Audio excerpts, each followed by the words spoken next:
నమస్తే సార్. నమస్కారం.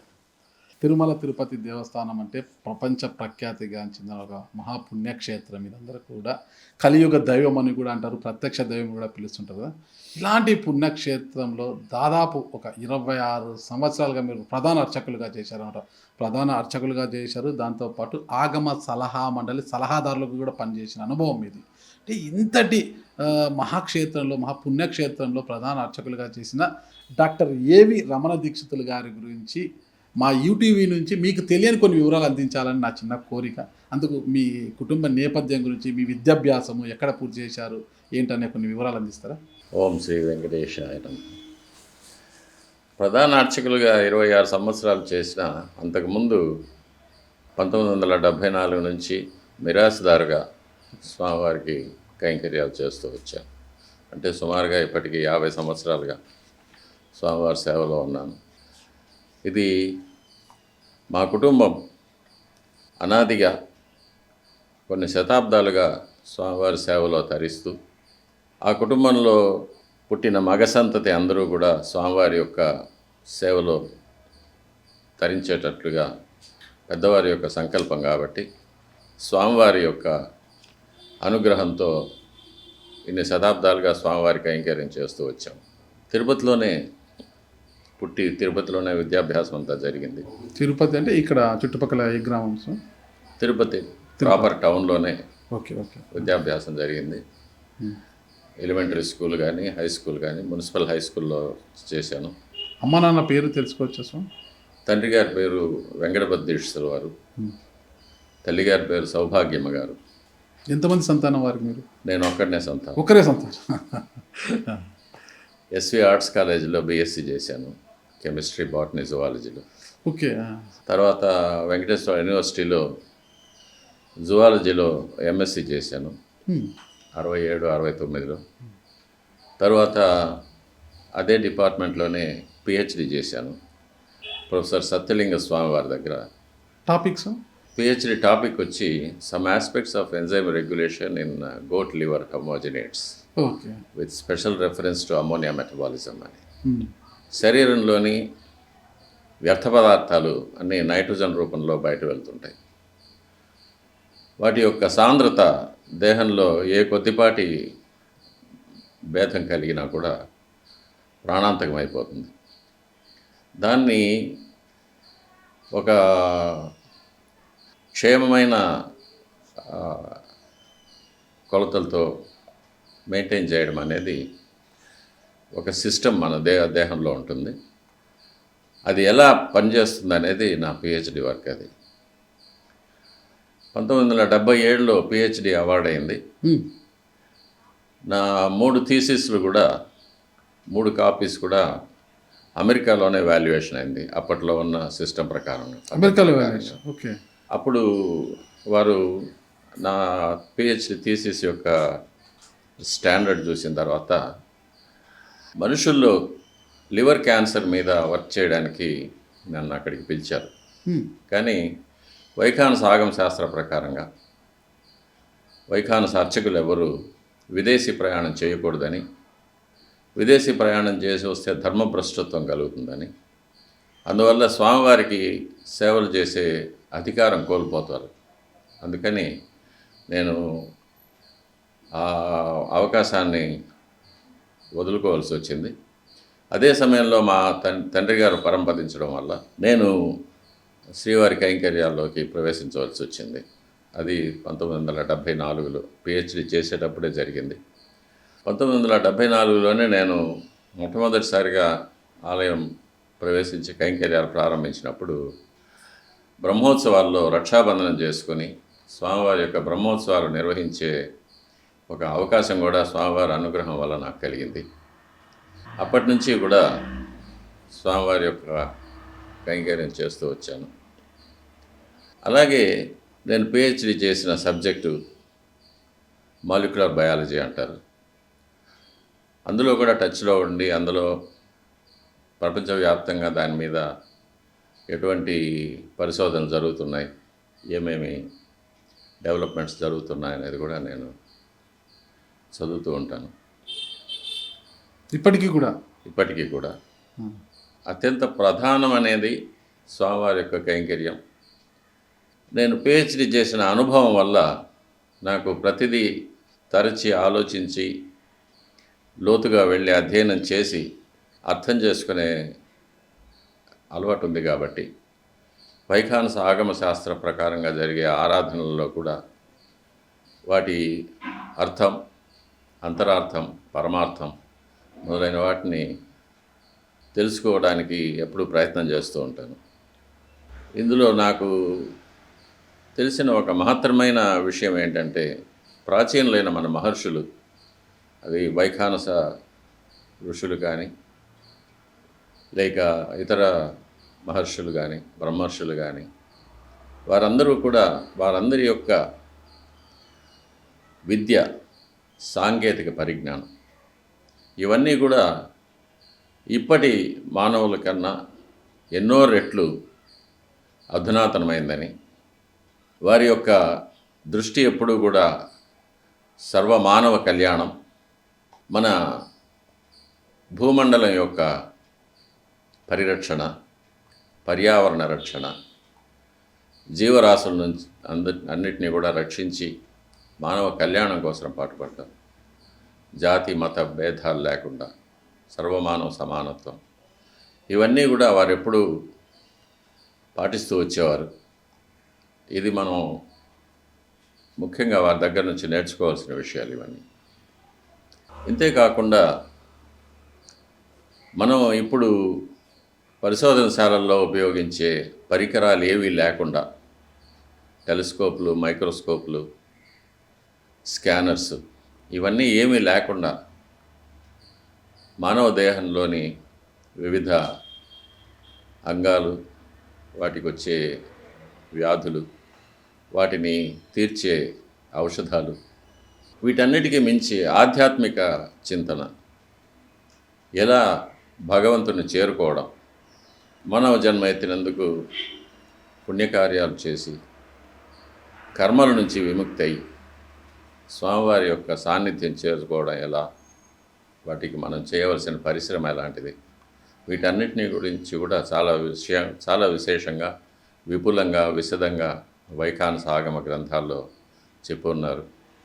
అది నేను నేర్చుకుంటూ ఉన్నాను. నిత్య విద్యార్థి మీరు. మనిషి పుట్టినప్పటి నుంచి చనిపోయే వరకు ప్రతిరోజు ఏదో ఒక కొత్త విషయం నేర్చుకుంటూనే ఉంటాడు. మనిషి ఎప్పటికీ నిత్య విద్యార్థి. కాబట్టి దీనివల్ల నేను పిహెచ్డి చేసిన అనుభవం వల్ల, నేను స్వామివారి కైంకర్యం చేసే అవకాశం వల్ల నా దృక్పథం, నేను ప్రపంచాన్ని చూసే విధం ఎంతగానో మారిపోయింది.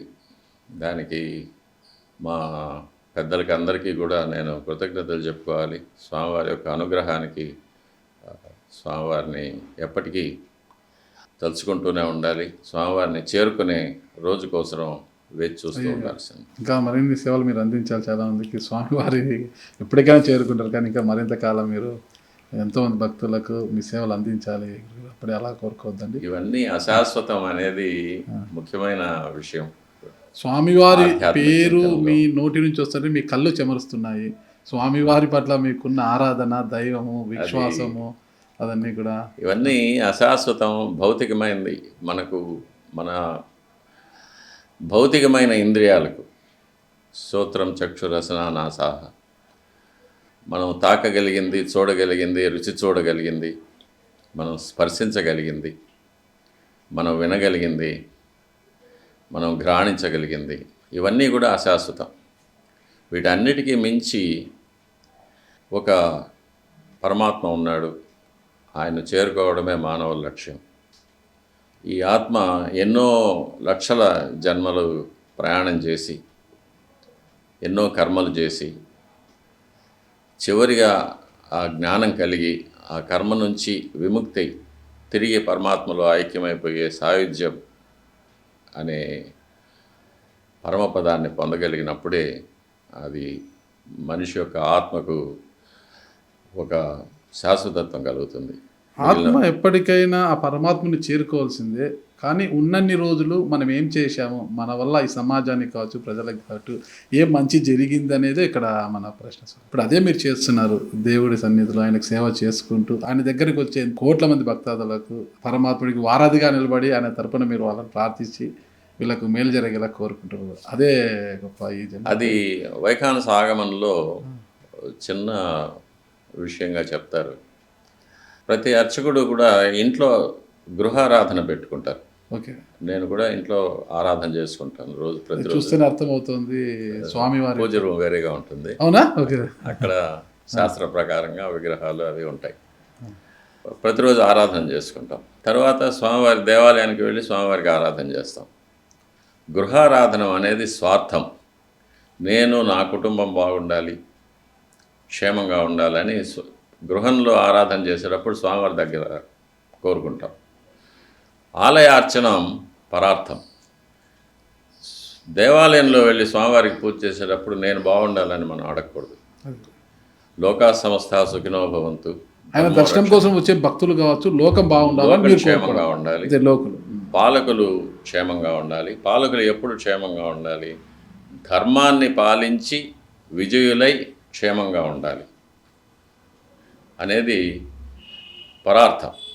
లోకమంతా క్షేమంగా ఉండాలి. కాబట్టి దేవాలయంలో నేను ఎప్పుడు లోకమంతా క్షేమంగా ఉండాలనే కోరుకుంటాను. ఇంటిలో నా పర్సనల్, నా గాడ్, నా దేవుడు, నా కుటుంబం నేను కోరుకుంటాను స్వామివారి దగ్గర. కానీ అక్కడ ఇక్కడ ఉన్నది ఒకే పరమాత్మే, ఒకరే. ఎక్కడ చూసినా ఒకరే, ఆయన సర్వాంతర్యామి. అది అంటే గురుగారు చూస్తే మీరు సైన్స్ సబ్జెక్ట్ చదివారు, అంటే ఏమన్నా డాక్టర్ కావాలనుకొని కాలేక డాక్టరేట్ అంటే పిహెచ్డి చేసి డాక్టరేట్ తీసుకున్నారా, లేదా డాక్టర్ కావాలన్న కోరిక ఏమైనా ఉండిందా మీకు? మొదట్లో ఉండేది. అది పియూసీలో డిస్టింక్షన్ వచ్చింది, అప్లై చేశాను. నాతో కూడా చదువుకున్న వాళ్ళకి 2-3 డాక్టరేట్ వచ్చింది, డాక్టర్ ఎంబీబీఎస్ సీట్ వచ్చింది. కానీ నాకు రాలేదు. సరే, తర్వాత సైన్స్లో ఉండే ఇంట్రెస్ట్ వల్ల పిహెచ్డి చేశాను. డాక్టర్ కాలేదనే నిరాశతో కాదు, కానీ ఎందుకు నాకు డాక్టర్ చదువు అవ్వలేదనేది నాకు మనసులో ఒక సందేహం ఉంటూ ఉండేది. తర్వాత చాలా ఏళ్ల తర్వాత దానికి నాకు సమాధానం దొరికింది. ఎందుకంటే ఒక అర్చకుడిగా నేను శవాలను డిసెక్ట్ చేయడం అనేది శాస్త్రం ఒప్పుకోదు, కరెక్ట్ అంటూ అవుతుంది. కాబట్టి అర్చకత్వంలోకి వెళ్ళాలి అని మీకు అంటే విద్యార్థి దశ నుంచే ఉన్నిందా స్వామి? చిన్నతనం నుంచే వస్తుంది అది. అర్చకత్వం నుంచి ఆ మైండ్ సెట్లోనే పెద్దవాళ్ళు పెంచుతారు నన్ను. ఓకే, అంటే 8వ సంవత్సరంలోనే ఉపనయనం అవుతుంది కాబట్టి, బ్రహ్మోపదేశం అవుతుంది కాబట్టి, అప్పటి నుంచే సంధ్యావందనము స్వామివారికి ఇంట్లో గృహారాధనలో తాతగారి దగ్గర, తండ్రి గారి దగ్గర అవి నేర్చుకోవడము, లఘు తిరువారాధన నేర్చుకోవడము, మడి ఆచారము. స్కూల్కి వెళ్ళి వస్తే, ఎలిమెంటరీ స్కూల్ అయినా సరే వెళ్ళి వస్తే ఆ బట్టలు బయట వదిలేసి మళ్ళీ లోపలికి వెళ్ళి వేరే బట్టలు కట్టుకోవడం, ఎంగిల్ చేయకుండా ఉండడము, ఎక్కడంటే అక్కడ తినకుండా ఉండడము, రాత్రిపూట ఎక్కువ బయట తిరగకుండా ఉండడము, సాయంకాలం 6 గంటలైతే ఇంటికి వచ్చేసేయాలి ఎక్కడ ఆడుకున్నా. వేదం చదివారా స్వామి? అంతా తండ్రి గారి దగ్గర, తాతగారి దగ్గర నేర్చుకున్నది. నాకు వేద పాఠశాలకు వెళ్ళి నేర్చుకునేంత అవకాశం లేకుండా పోయింది. ఎందుకంటే మీకు తెలుసు, సైన్స్లో పిహెచ్డి అంటే 24 గంటలు ల్యాబ్లో ఉండాలి, లైబ్రరీలో ఉండాలి. ఇంట్లో ఉండే టైం కూడా చాలా తక్కువ. అది యుక్త వయసు. పిహెచ్డి అన్నప్పుడు యుక్త వయసు. అంటే వేదం అనేది చిన్నతనంలోనే మనము కొంతమంది వేద పాఠశాల, అదే ఇది ఆరాధన అది చిన్నప్పటి నుంచి నేర్చుకున్నాం ఇంట్లోనే. వేదమే, ఆగమ శాస్త్రమే వేదమే. ఓకే, యజుర్వేదమే ఆగమం. ఓకే, ఆ వేద మంత్రాలే ఆగమనంలో మేము రోజు స్వామివారికి వేద పాఠశాల ఇల్లే పాఠశాలగా, తండ్రే గురువుగా మీరు నేర్చుకున్నారు. అది చాలా కుటుంబాల్లో జరిగేది. చాలా కుటుంబాల్లో. యూనివర్సిటీలో అంటే ఎస్వి యూనివర్సిటీ ఈ రాష్ట్రానికి, దేశానికి ఎంతో మంది పెద్ద పెద్ద నాయకులను అందించింది. అంటే మీరు పిహెచ్డి చేసే రోజుల్లో, మీరు ఎస్వి యూనివర్సిటీలో ఎంఎస్సి కానీ పిహెచ్డి చేసే రోజుల్లో, అంటే మీతో పాటు ఎవరు చదువుకునేవారు? అంటే ఇప్పుడు అదే రోజుల్లో రాజశేఖర రెడ్డి గారు గుల్బార్గా నుంచి ఇక్కడికి ట్రాన్స్ఫర్ అయ్యి వచ్చారు, ఇక్కడ డాక్టర్ చేసి ఎంబీబీఎస్ చేసేవారు.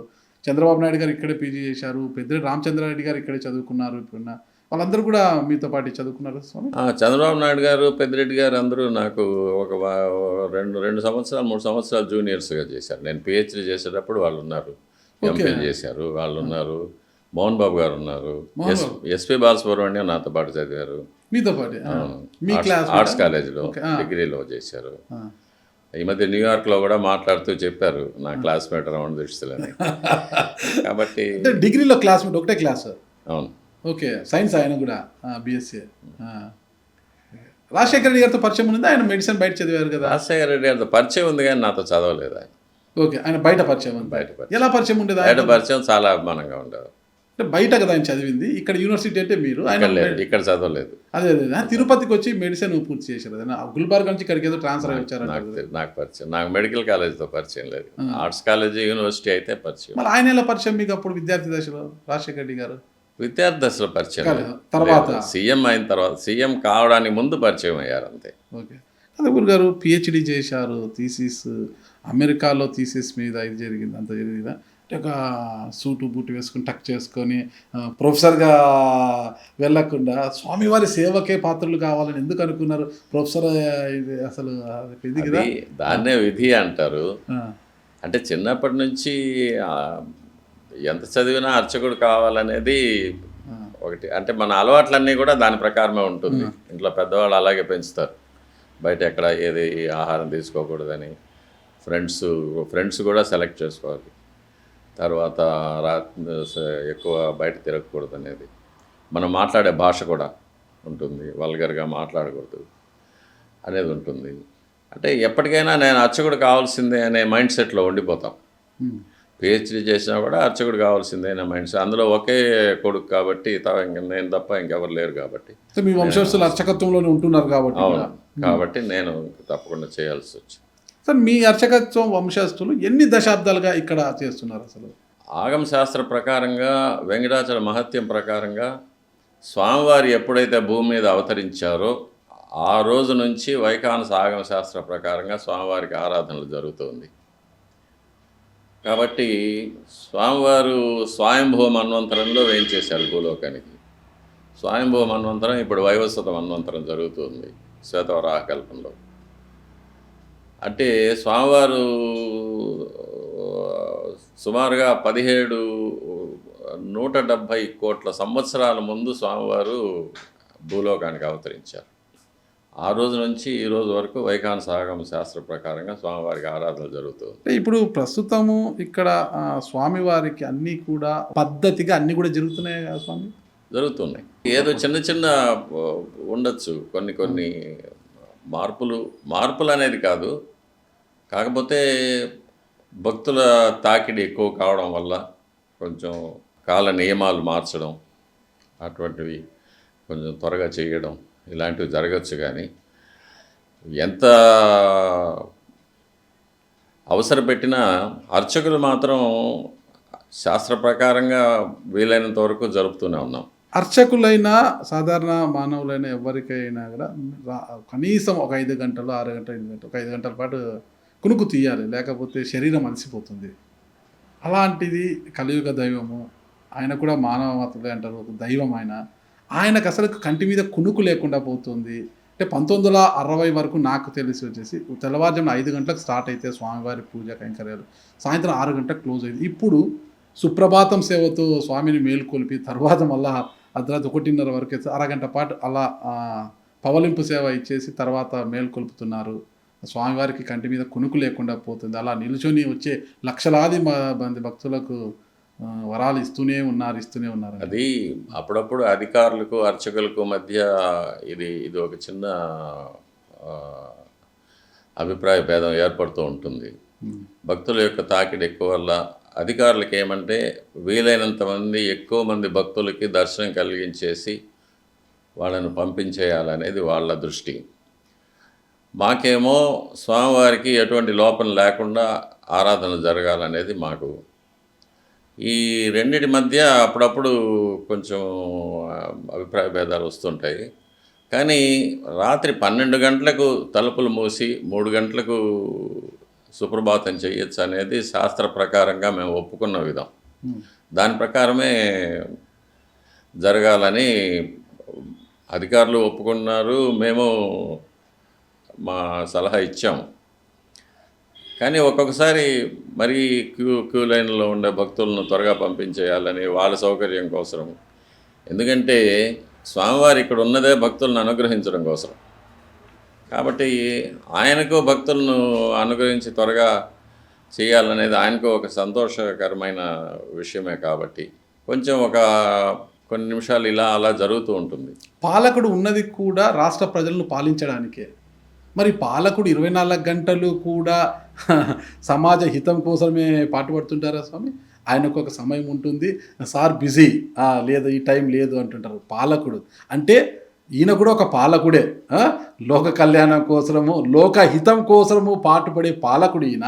ఈ పాలకుడికేమో కరెక్ట్ సమయం వచ్చింది, రాత్రి 9 అయినా 8 అయినా ఇక నో అపాయింట్మెంట్స్. పాలకులకు ఎవరికైనా కూడా పొద్దున మళ్ళా సారు ఎప్పుడు లేసి వస్తే అప్పుడే అపాయింట్మెంట్. మరి ఈ పాలకుడికి సమయము ఏమి ఉండదా, కునుకుండదా, విశ్రాంతి ఉండదా? ఈ పాలకుడు ఇది లౌకికమైన ప్రశ్న. ఇది దీనికి నాకన్నా వాళ్ళ అధికారులే బదులు చెప్పడానికి అర్హులు, నేను చెప్పడానికి లేదు. స్వామివారి సేవలో నిత్యం ఆయన సేవ చేసుకుంటూ మీరు ప్రధాన అర్చకులుగా పనిచేశారు.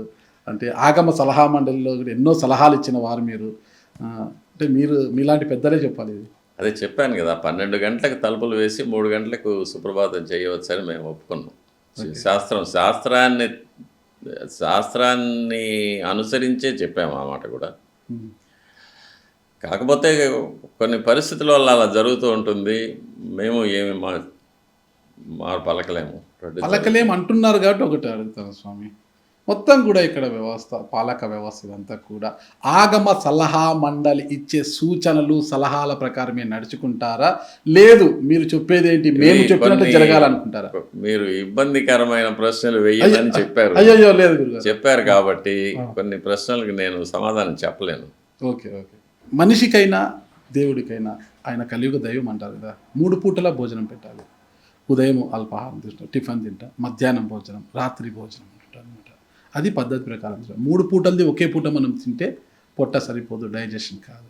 కానీ స్వామివారి విషయంలో విరుద్ధంగా జరుగుతుంది. అంటే సమయ పాలన, అంటే సమయం తక్కువగా ఉండటంతో నైవేద్యం అనేది వెంటనే పెట్టేసి లేదు అలాంటిది ఏం జరగడం లేదు. ఓకే.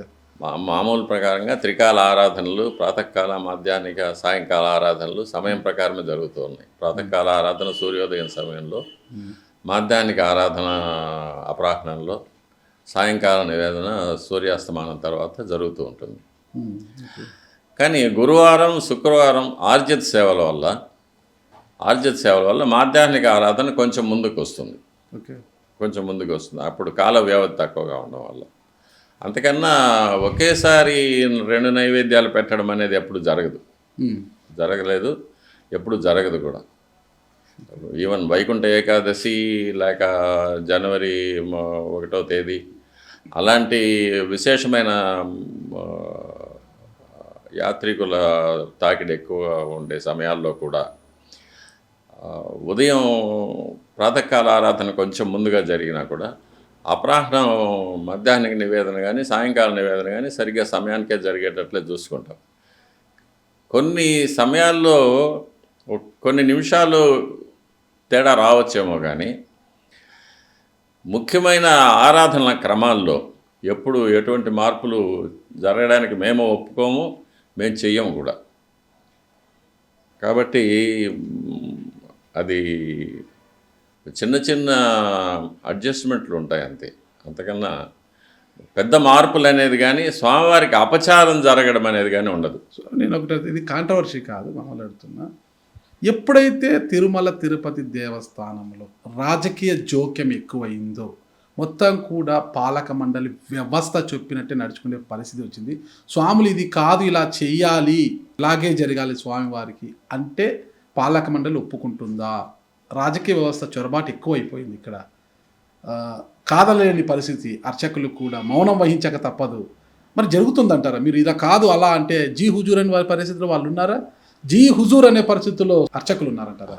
వైకానస ఆగమ శాస్త్రం ఏం చెప్తుందంటే స్వామివారికి ఇలానే జరగాలి అనేది ఒక నిర్దిష్టమైన ప్రమాణాలు ఇస్తుంది. ఒకవేళ అలా చేయలేకపోతే వాట్ ఈస్ ద ఆల్టర్నేటివ్? ఎలా చేయొచ్చు? మార్పు చేయదలుచుకుంటే అది చేయొచ్చు. ఒకవేళ అది కూడా చెయ్యలేకపోతే పర్యవసానాలు ఎలా ఉంటాయి? అవి తీవ్రంగా ఉంటాయి. అది కూడా ఉంటుంది ఆగమ శాస్త్రంలో. అది ఒక సలహా మండలి సభ్యుడిగా మనం చెప్పచ్చు, చెప్తే ఒప్పుకుంటారు. అంటే ఇది నిప్పు అక్కడ ఉంది, తాకూడదు. తాకాలనుకుంటే చేతికి ఏదైనా కవర్ వేసుకొని తాకాలి, లేదు కవర్ లేకుండా తాకావు చెయ్యి కాలుతుంది. కాబట్టి ఇలా జరగాలి, ఇలా కాకపోతే ఇలా జరగచ్చు, ఇది కూడా జరగకపోతే ఇది జరుగుతుంది పర్యవసానం అనేది మనం క్లియర్గా చెప్పగలిగితే తప్పకుండా ఒప్పుకుంటారు, ఎవరైనా ఒప్పుకుంటారు. ఒకటే స్వామి, మనం శాస్త్రాల గురించి మాట్లాడుతున్నాం. శాస్త్రం ప్రకారం తీసుకుంటే టీటీడీలోనే కాదు, తిరుమల తిరుపతి దేవస్థానం ప్రపంచంలో ఎక్కడ తెలుగు ఆలయాలు ఉన్నా కూడా ఆలయాలకు మనం వెళ్ళాలంటే గిన భక్తితో వెళ్ళాలి, క్యూ లైన్లలో వెళ్ళాలి, శ్రమ కోర్చి వెళ్ళాలి, అప్పుడే గిన దేవుడి యొక్క మనకు కలుగుతుంది కృప. కానీ ఇప్పుడు ఏమైపోయాయి, పవర్, ఎవరికి పవర్ ఉంటే వాళ్ళు ఎక్కువగా ముందుగా పోతారు, దర్శనాలు చేసుకుంటారు. ఈ తాకిడి వల్ల సామాన్య భక్తులు ఇబ్బందులు పడే పరిస్థితి ఉంది. ఇది శాస్త్రంలో ఉందా? ఇలా వీఐపీలు వచ్చినప్పుడు ఇలా చేయాలి, వీఐపీలకు ఇలాగే దర్శనం ఇవ్వాలి, వీఐపీలు వచ్చినప్పుడు గంటల తరబడి క్యూ లైన్లలో భక్తులు వేచి ఉండాలని శాస్త్రంలో ఉందంటారా? ఇది నా సబ్జెక్ట్ కాదు, దీనికి నేను జవాబు చెప్పాల్సిన అవసరం లేదు. ఓకే, నాకు తెలిసింది ఆగమ శాస్త్రం, నాకు కావాల్సింది దేవుడు భగవంతుడు, ఆయనకి నేను జరగవలసిన ఆరాధన క్రమం. అవి తప్ప ఎవరు వస్తున్నారు ఎవరు పోతున్నారు అనేది నాకు పూర్తిగా నాకు సంబంధపడిన విషయం కాదు. ఇదే క్రమంగా ఇంకొక ప్రశ్న స్వామి, నేను గతం నుంచి చూస్తున్నాను, ఇదే జిల్లాలో కూడా నేను వర్క్ చేశాను, సాక్షి స్టాఫ్ రిపోర్టర్గా ఇదే జిల్లాలో చేశాను నేను. నాకు మీరు చాలా కాలం నుంచి మీ గురించి వింటున్నాను, చూస్తున్నాను. ఎంత పెద్ద విఐపీలు వచ్చినా స్వామివారు అంటే లోపల వాళ్ళకు మీరు దర్శనం కల్పించడము, వాళ్ళకు అంటే ప్రోటోకాల్ ప్రకారం ఏం చేయాలో చేయడము తప్పితే కొంతవారు బయట కూడా ఎక్కువ తిరుగుతుంటారు. మీరు మాత్రం బయట కనిపించేవారు కాదు, స్వామివారి ఆలయం వరకే పరిమితం అయ్యేవారు, బయటికి వచ్చేవారు కాదు మీరు. కానీ కొంతమంది బయట ఎక్కువగా విఐపీలతో ఎక్కువగా మమేకమై తిరుగుతుండేవారు. ఎందుకు మీరు బయటకు వచ్చేవారికి ఎప్పుడు కూడా స్వామివారి సేవలోనే లోపలే ఉండేవారు? నేను అర్చకుడిని, నాకు స్వామివారే యజమాని. అంటే అర్చకత్వంలోనే ఆలయంలోనే పనిచేసిన కొంతమంది స్వాములు బయట ఎక్కువ ఉండేవారు విఐపీల యొక్క సేవ.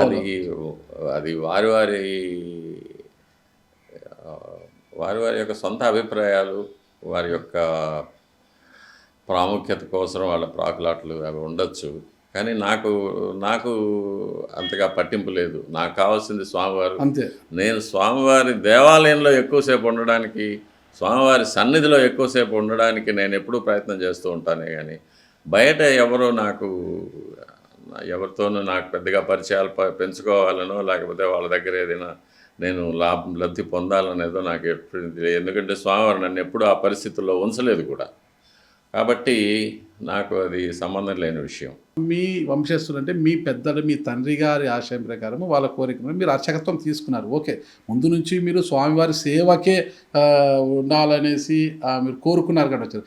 మీలాగే మీ పిల్లలు కూడా బాగా చదువుకున్నారు, వాళ్ళను కూడా అర్చకత్వంలో తీసుకొచ్చారు. ఎంతోమంది పురోహితులు, మీలాంటి పండితులంతా కూడా తాము పండితులుగా ఉన్నా పురోహితులుగా ఉన్నా తమ పిల్లలు ఈ రంగంలో వద్దు, పెద్ద పెద్ద సాఫ్ట్వేర్ ఇంజనీర్లు కావాలి, మా పిల్లలు అమెరికాకు వెళ్ళాలి, ఇంకా ఇతర దేశాలకు వెళ్ళాలి, సూటు బూటు వేసుకొని తిరగాలి, ఫ్లైట్లలో తిరగాలని కోరుకుంటుంటారనమాట. చాలామంది అలాగే చేస్తున్నారనమాట. పురోహితులను చాలామందిని నేను చూశాను, అలాగే ఉన్నారు. వాళ్ళ పిల్లలంతా సాఫ్ట్వేర్ రంగం వైపు, వ్యాపార రంగం వైపు, విదేశాల్లో స్థిరపడ్డారు.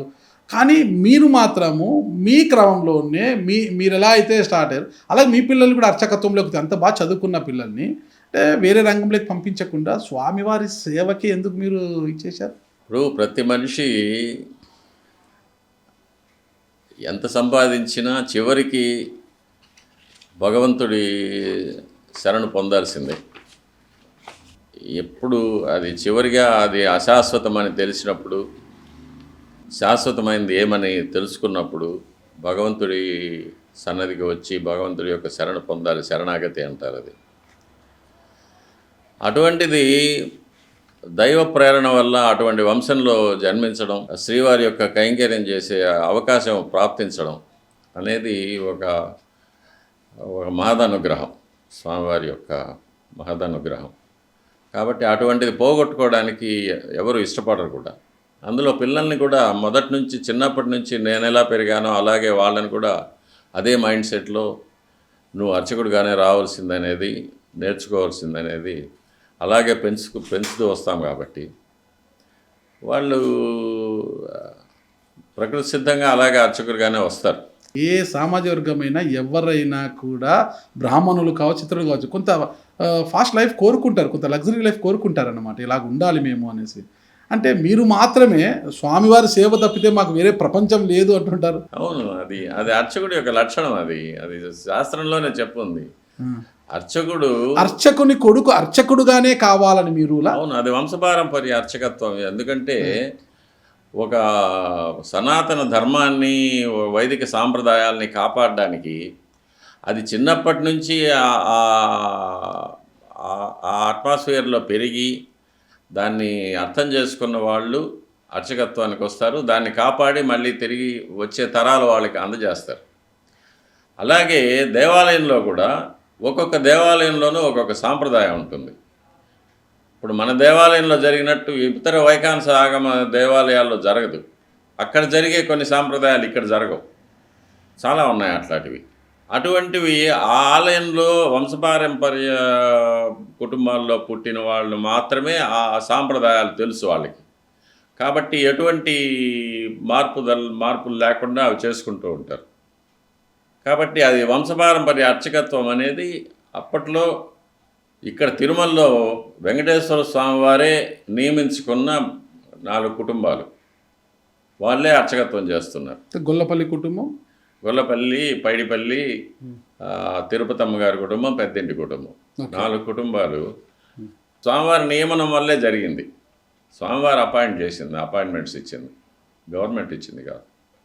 కాబట్టి ఆ వంశపారంపర్యంగా వచ్చిన అర్చకులు మాత్రమే సాంప్రదాయాలను కాపాడగలరు, ఆ సనాతన ధర్మాన్ని కాపాడగలరు, ఆలయం యొక్క పవిత్రతను కాపాడగలరు. అది పెద్దవాళ్ళు చేసిన ఒక ఏర్పాటు అన్నమాట. దాని ప్రకారమే ఇప్పుడు జరుగుతుంది.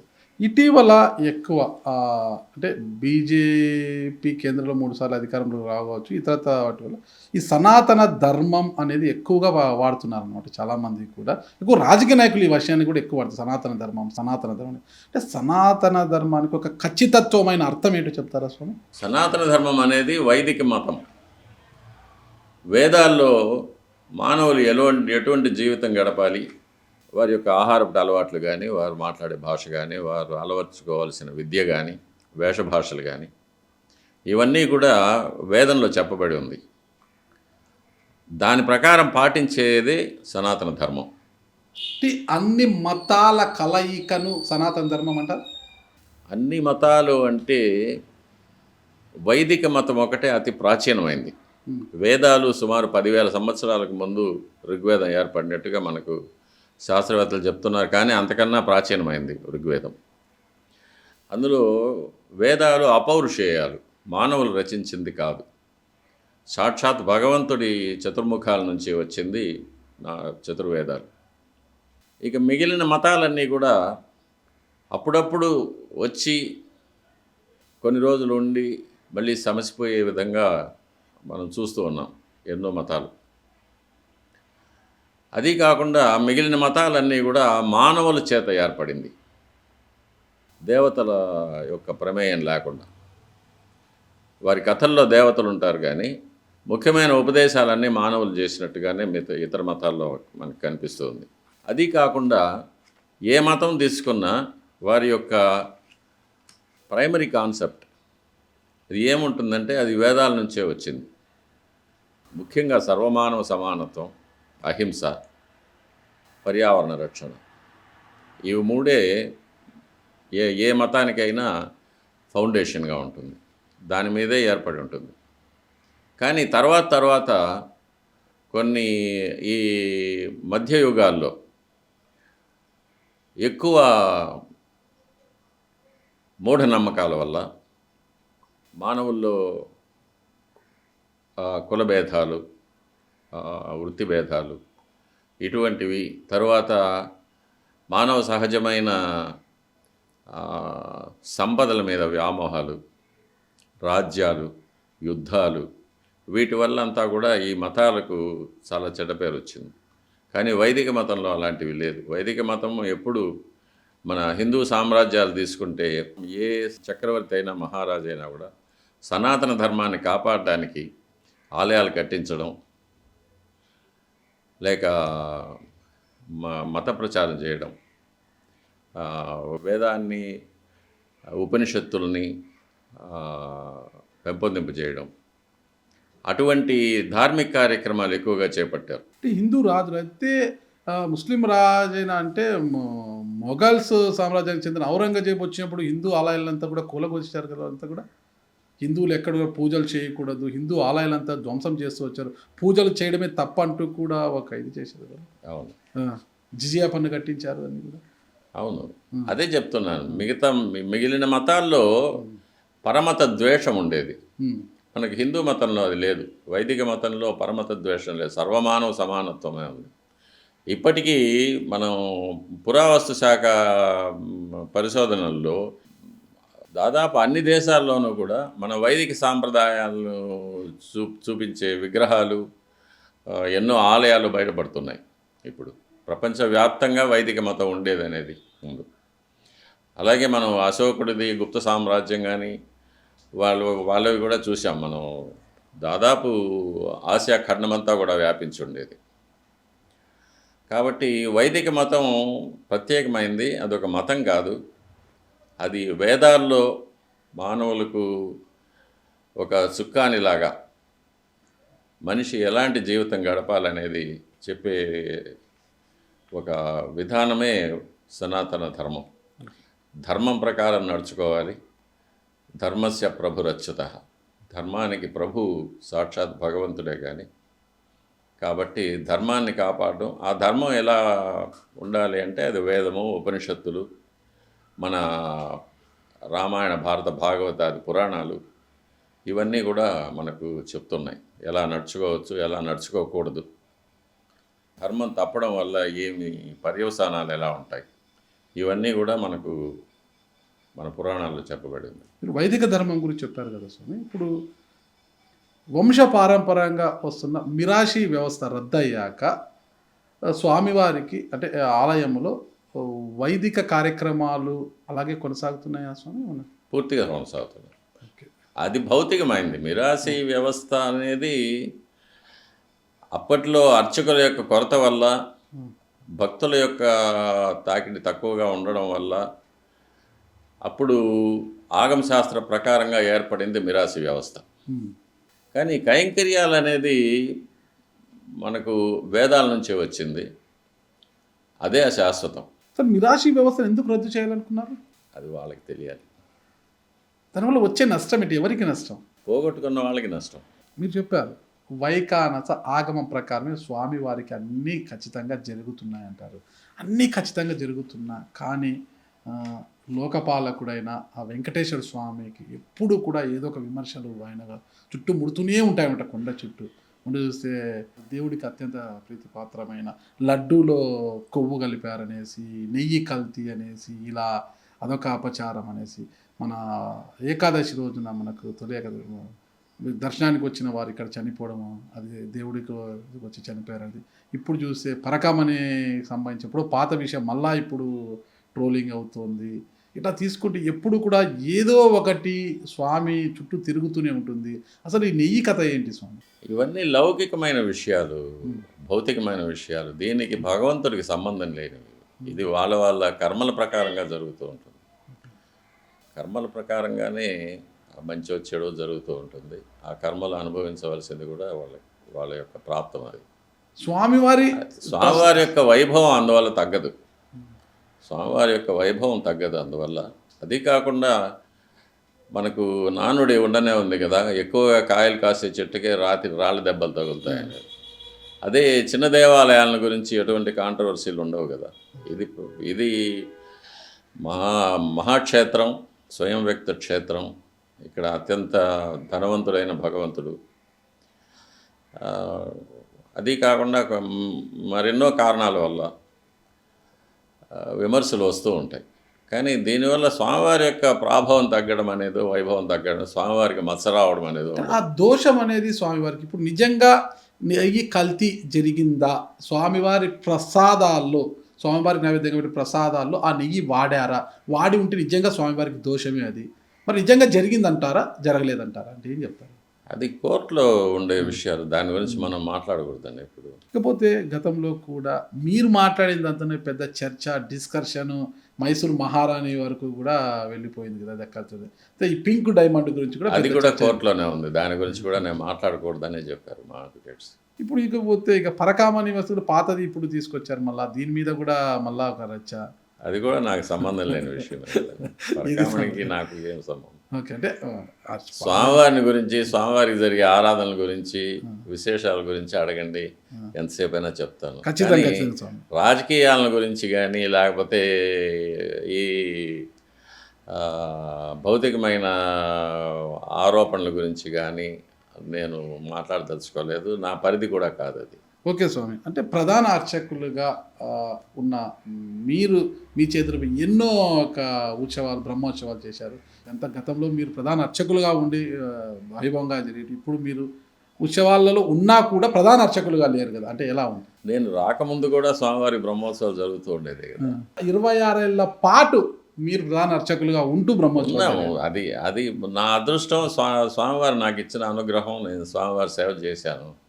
కానీ ఎవరు శాశ్వతం కాదు కదా, నేను శాశ్వతం కాదు. నా తర్వాత వచ్చేవాళ్ళు చేస్తారు, నా ముందు ఉన్నవారు చేశారు, పెద్దవాళ్ళంతా చేశారు, తర్వాత చేస్తారు. నేను ఉన్నా లేకపోయినా స్వామివారికి ప్రభావం జరిగిపోతూ ఉంటుంది. ఆయనకు ఎంతోమంది కోట్లాది భక్తులు ఉన్నారు, ఎంతోమంది అర్చకులు ఉన్నారు, ఎవరో ఒకరు జరుపుతారు స్వామివారికి, ఆయన జరిపించుకుంటారు. నేను జరుపుతున్నాను అనేది ఇక్కడ చాలా పెద్ద తప్పు మాట. అది ఆయన జరిపించుకుంటారు. జరుపుతున్నాను కాదు, జరిగేవి. అంటే మీరు ప్రధాన అర్చకులుగా ఉంటూ జరిగేవి అనమాట ఉత్సవాలు. ఇప్పుడు మీరు లేరు అక్కడ, అది జరిగేవి. ఎవరున్నా లేకపోయినా ఉత్సవాలు జరుగుతాయి, ఆగవు. స్వామివారి ఉత్సవాలకు ఎవరున్నా లేకపోయినా అవి జరుగుతాయి, ఎవరో ఒక అర్చకులు జరుగుతాయి. కానీ మీ ఆధ్వర్యంలో జరిగేవన్నమాట. అంటే మీరు అర్చకత్వానికి అంత నాయకత్వం వహించేవారు, ప్రధాన అర్చకులుగా ఉండేవారు. అప్పుడు ఇప్పటికి చాలా తేడా ఉంటుంది. అంటే మనం ఉన్నప్పుడు జరిగేది, మనం లేనప్పుడు జరిగేది. స్వామివారిని మనం చూస్తూ మొక్కోవడం మన ఆధ్వర్యంలో జరిగేది వేరు కదా స్వామి, అట్లా నేను చెప్పేది. అప్పుడు స్వామివారు నాకు ఇచ్చారు, అనుగ్రహం ఇచ్చారు, అవకాశం ఇచ్చారు, చేశాను, సంతోషపడి చేశాను. ఇప్పుడు ఒక చిన్న విరామం ఏర్పడింది. మళ్ళీ స్వామివారు నాకు అవకాశం ఇస్తారని నేను నమ్ముతూ ఉన్నాను. 100% ఈ విరామం మీకు ఎలా ఉంది అసలుకి? విరామం ఏముంది, గుడికి వెళ్తున్నాను, స్వామివారి దగ్గర జపం చేసుకుంటాను, భక్తితో స్వామివారికి ఆరాధన చేసుకుంటాను, వస్తాను. దాన్ని ఇప్పుడు నా వయసుకి నేను ఆ పరిధి దాటి వచ్చేసాను. నాకు ఇంకా ఈ అధికారాలు, పదవులు ఇవన్నీ కూడా నాకు చాలా తుచ్చమైనవి. నాకు కావాల్సింది స్వామివారి సేవ, స్వామివారి దర్శనం, అంతే. అంత తప్ప నాకు ఇంక వేరే కావాల్సింది ఏమీ లేదు. ఈ అధికారాలు ఇవన్నీ అశాశ్వతమైనవి, ఇవన్నీ అనుభవించేసాం. ఇది లేదని మనం కష్టపడే ఆ పరిధి దాటేసాం మనం. 50 సంవత్సరాలు స్వామివారి కైంకర్యం చేసిన తర్వాత ఇంకా కావాలనుకోవడం కూడా అత్యాశ అవుతుంది. కాబట్టి స్వామివారి అవకాశం ఇస్తే చేస్తాము, అవకాశం ఇవ్వకపోతే కాచుకొని ఉంటాం. ఖచ్చితంగా స్వామివారి మెల్ల మీకు అవకాశం ఇవ్వాలని కోరుకుంటున్నాను స్వామి. పోతే 1974లో మీరు అర్చకత్వంలోకి వచ్చారు, స్వామివారి అర్చకత్వం. 2018లో మీరు రిటైర్ అయ్యారు. ఆ తర్వాత మిమ్మల్ని కొనసాగించాలి అనేసి మీరు కోర్టుకు వెళ్ళారు కదా. అయితే జగన్మోహన్ రెడ్డి గారు ముఖ్యమంత్రి అయిన వెంటనే అర్చకులకు పదవీ విరమణ లేదు, వాళ్ళకి పదవీ విరమణ వయసుతో సంబంధం లేదు, వారి శరీరంలో ఓపిక ఉన్నంత వరకు వారు అర్చకత్వం చేసుకోవాలని ఒక జీవో తీసుకొచ్చారు. అయితే మిమ్మల్ని కొనసాగించారు, ఆ జీవో ప్రకారం మళ్ళీ కొనసాగించారు ప్రధాన అర్చకులుగా. అయితే 2023లో ఉన్న అప్పటి పాలక మండలి ఎందుకు మిమ్మల్ని ఉన్నట్టుండి తొలగించేసి, ప్రధాన అర్చకులు తొలగించేసి గౌరవాధ్యక్షులుగా ఉండాలి, కావాల్సే గౌరవ ప్రధాన అధ్యక్షులుగా ఉండాలా అనేది, ప్రధాన అర్చకులుగా ఉండాలని చెప్పారనమాట. అంటే మీరు దానికి ఒప్పుకోలేదు, దూరం అయ్యారు. ఏంటి అప్పుడున్న గవర్నమెంటే మిమ్మల్ని కొనసాగించింది, మళ్ళీ అదే గవర్నమెంట్లో ఉన్న పాలక మండలి అంటే అప్పుడున్న ఈవో ధర్మారెడ్డి గారు ఆధ్వర్యంలో మిమ్మల్ని తొలగించారు అంటారు. ఏంటి కారణం ఏమంటారు అసలుకి? ఏదో వారి కారణాలు వారికి ఉన్నాయి, అంతేనా? నాకేం తెలుసు. మీరు ఒక ప్రధాన అర్చకులు, అర్చకత్వం తప్పితే మరే వివాదం మీకు తెలియదు, ఏ రాజకీయం మీకు తెలియదు, స్వామివారి సేవ తప్పితే మరో విషయం మీకు తెలియదు.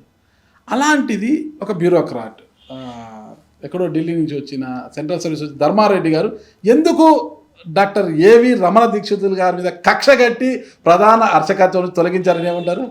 అది మనం మాట్లాడుకోవాల్సిన విషయం కాదు, జరిగిపోయింది.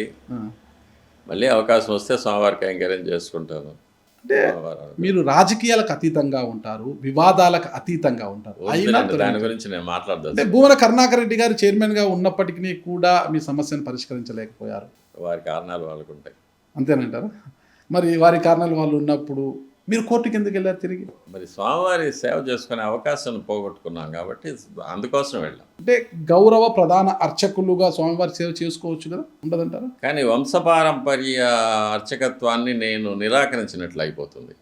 దానివల్ల ఆంధ్రప్రదేశ్లోని అన్ని దేవాలయాల్లోని అర్చక కుటుంబాలు దెబ్బతింటాయి. నేను ఒక్కటే సార్ దీన్ని కొనసాగించి ఒక ప్రశ్నతో ముగిస్తాను. ఆ ప్రభుత్వమే అర్చకులకు పదవీ విరమణ వయసుతో సంబంధం లేదు, ఒంట్లో ఓపికన్నంత వరకు చేసుకోవచ్చని జీవో ఇచ్చింది. అదే ప్రభుత్వంలోని పాలక మండలి ఇది తూచ్, మాకు అవసరం లేదు అన్నట్టుగా మిమ్మల్ని పక్కన పెట్టింది. ఏంటి అసలుకి ఇది? వాళ్ళని అడగాల్సిన ప్రశ్న, నన్ను కాదు. ఖచ్చితంగా స్వామి, నాకు అవకాశం వస్తే మాత్రం ధర్మారెడ్డి గారి భవిష్యత్తులో ఇంటర్వ్యూ చేస్తే మాత్రం ఖచ్చితంగా నేను 100% అడుగుతాను. కానీ నా వరకు స్వామివారి ఉత్తర్వుగానే నేను తీసుకుంటాను. ఇది మనుషులు చేసింది కాదు. ఏదో స్వామివారి ఉత్తర్వుగా, ఏదో ఎక్కడో నేనే తెలుసో తెలియకో ఏదో చిన్న అపచారమో తప్పు చేసి ఉండొచ్చు, చిన్న తప్పుగా మాట్లాడి ఉండొచ్చు నెగటివ్గా. ఏదో స్వామివారు నన్ను కొన్ని రోజులు దూరంగా పెట్టాలనుకున్నారో ఏమో తెలియదు. కానీ తర్వాత తిరిగి మళ్ళీ నన్ను పిలిపించుకుంటారనే నమ్మకం నాకు పరిపూర్ణంగా ఉంది. తప్పకుండా స్వామివారి కైంకర్యానికి నేను తిరిగి వెళ్తాననే నమ్మకం కూడా నాకుంది. స్వామివారి మీద విశ్వాసం ఉంది. దాదాపు 40 సంవత్సరాలు మీరు స్వామివారి సేవ చేసింటారు సార్? 50 సంవత్సరాలు. దాదాపు 50 సంవత్సరాలు స్వామివారి సేవ చేసింది మీరు. ఒక చిన్న విషయము, అంటే స్వామివారి దర్శనం కోసం వచ్చే భక్తులు హుండీలో కానుకలు వెయ్యొద్దండి అంటూ ఒక వీడియో చేసినట్టుగా వైరల్ అయింది ఒకటి. ఎందుకు స్వామి అది? అంటే వచ్చే కానుకలు ధార్మిక కార్యక్రమాలకు సరిగ్గా వినియోగించడం లేదనా? లేదు, నేను కొన్ని దేవాలయాలకు వెళ్ళాను. చిన్న దేవాలయాలకు వెళితే అక్కడ పరిస్థితులను చూసి నాకు చాలా బాధ వేసింది. దీపాలు అంటించడానికి నూనెకి కూడా డబ్బులు లేకుండా, అర్చకుడు స్వామివారి నైవేద్యానికి బియ్యం కూడా లేకుండా, అర్చకుడు జీతం లేకుండా, జీతభత్యాలు లేకుండా బాధపడడం చాలా దేవాలయాల్లో చూశాను, చిన్న దేవాలయాల్లో. ఆ అర్చకుడు వచ్చిన భక్తుల్ని నాకు దక్షిణ వేయొద్దండి, నాకు నూనె ఇవ్వండి దీపాలు అంటించడానికి, స్వామివారి నైవేద్యానికి బియ్యం ఇవ్వండి అని దీనంగా అర్థించడం కూడా చూశాను. అందువల్ల ఆ మాట అనవలసి వచ్చింది. ధనవంతుడైన భగవంతుడికి మనం ఇచ్చేది సముద్రంలో నీళ్లు పోసేది అనర్థం. దప్పికొన్న మనిషికి ఒక గ్లాస్ మంచినీళ్ళు ఇవ్వడం ఎంతో పుణ్యం వస్తుంది. కాబట్టి బీద దేవాలయాలకు వెళ్ళండి, అక్కడ దీపాలకు నూనెకి డబ్బులు ఇవ్వండి, నైవేద్యాలకు డబ్బులు ఇవ్వండి, అర్చకుడికి జీతం భత్యాలు ఇవ్వండి, చేస్తే పుణ్యం వస్తుంది. ఆ దేవాలయాలను కాపాడగలుగుతాం సనాతన ధర్మంలో భాగంగా అని అప్పుడు ఆ అర్థంలో అది చెప్పాల్సి వచ్చింది. నేను ఆ బాధతో చెప్పాను నేను. కానీ మీ బాధ కరెక్టే, కొంతమందికి అర్థం కాలేదు అది ఏంటికి స్వామి. అది వాళ్ళ సంస్కారం, అది తప్పులు ఎంచే వాళ్ళు ఎంచుతూనే ఉంటారు. కరెక్ట్. నేను చెప్పింది సదుద్దేశంతో చెప్పాను.